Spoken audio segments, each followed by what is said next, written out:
বাবারে বাবা, এবারে শ্রাবণ মাসে এত কাচের চুড়ি পরার ধুন পড়েছে যে কালকে আমিও ভাবলাম, এত রিলস দেখছি তো আমিও ভাবলাম যে আমিও একটু সবুজ চুড়ি পরি। দোকানে কিনতে গিয়ে প্রায় 10টা দোকান ঘুরে একটা দোকানে গিয়ে কাচের চুড়ি পেলাম। সব নাকি শ্রাবণ মাস পড়ার আগেই চুড়ি শেষ। তো যাই হোক, আমি পেলাম খুব চকমকে একটা চুড়ি পেলাম, আর কিচ্ছু নেই, এটাই লাস্ট যা পেয়েছি। আর চুড়ি টুড়ি কিচ্ছু নেই।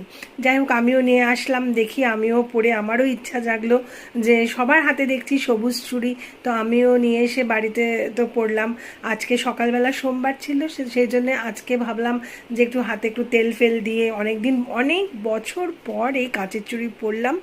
জানি না কতক্ষণ পরে থাকতে পারবো, কারণ এই অভ্যাসটা অনেক আগে চলে গেছে।